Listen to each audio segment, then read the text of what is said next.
Ang video na ituturo ko sa inyo ay kung paano mag-install ng automatic transfer switch sa inyong bahay.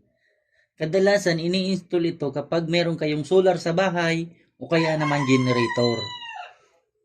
Dito nakalagay sa normal power ang solar nyo sa bahay at dito naman sa reserve power ang kuryente nyo sa bahay. Pero nakadepende pa rin yan sa inyo kung ano yung gagawin yung priority. Pwedeng gawin yung priority yung kuryente nyo sa bahay at reserve yung solar.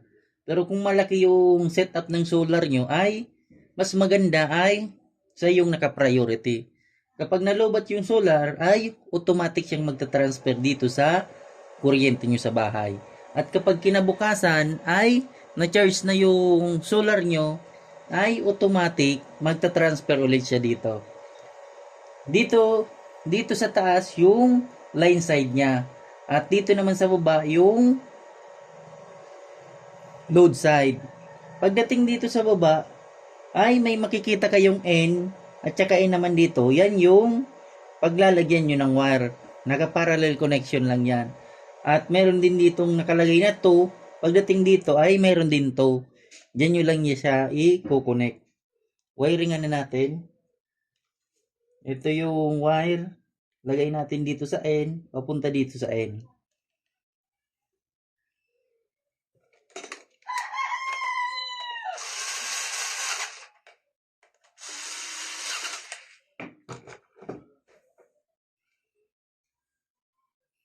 At saka dito naman sa 2. Pagdating naman dito ay may nakalagay na 2.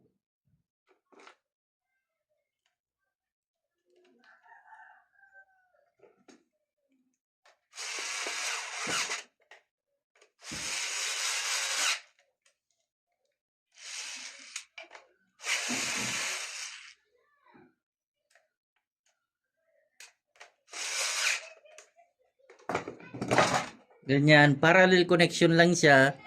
Ngayon, i-install na natin siya dito.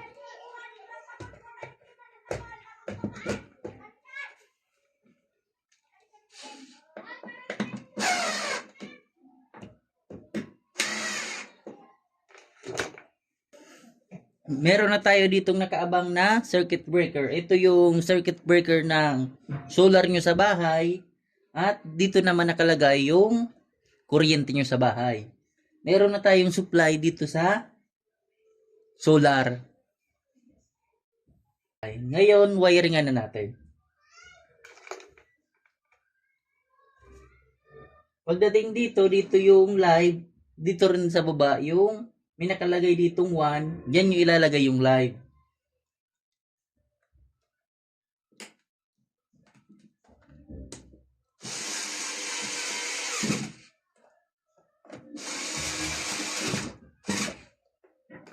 At yung neutral niya naman ay dito sa N. May nakalagay ditong N.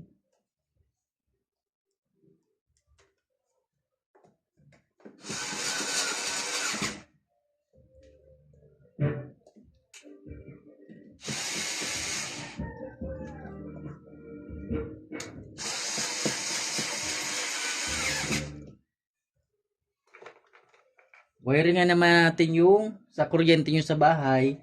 Kung ano yung wiring dito ay ganun din dito.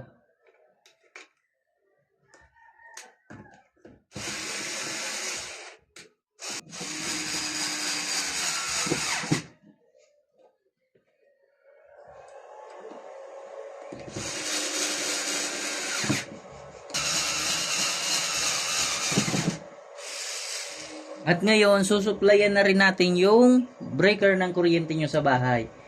Ito na yung breaker nyo sa bahay. Sa ngayon ay, itong supply ay tatanggalin na natin. Ito ay, dito na natin yan i-connect.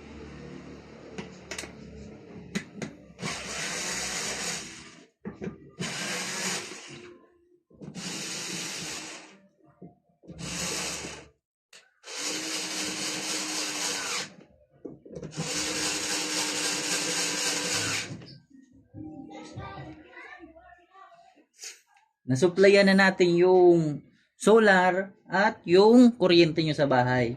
Ngayon, wiringan naman natin yung load side papunta dito sa circuit breaker ng bahay nyo.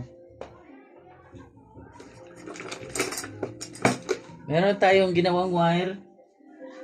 Dito, sa pagkabit dito sa baba, ay kahit saan ka dito kumuha ng supply. Pwedeng dito o kaya naman dito. Dito na tayo kukuha ng supply para malapit dito.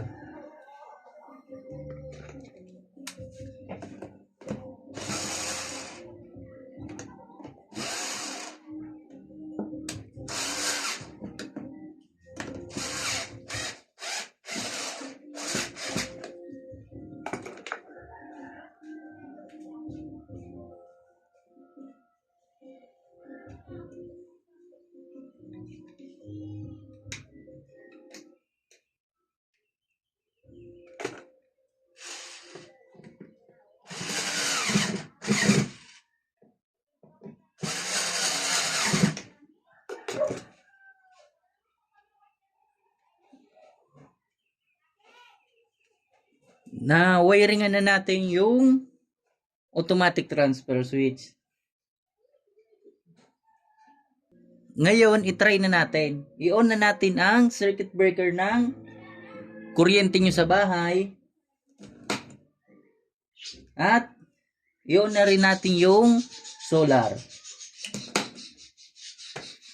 Ngayon, itry na natin yung main breaker nyo sa inyong bahay.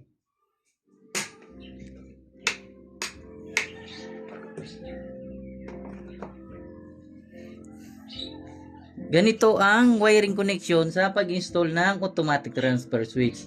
Kapag halimbawa na lobat yung solar nyo sa bahay, ay automatic siyang magta-transfer dito sa kuryente nyo sa bahay.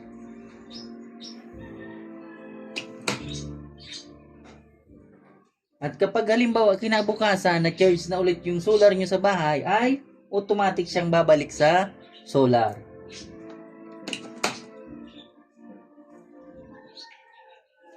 Ganyan ang kinagandahan kapag mayroong automatic transfer switch ang solar nyo sa bahay.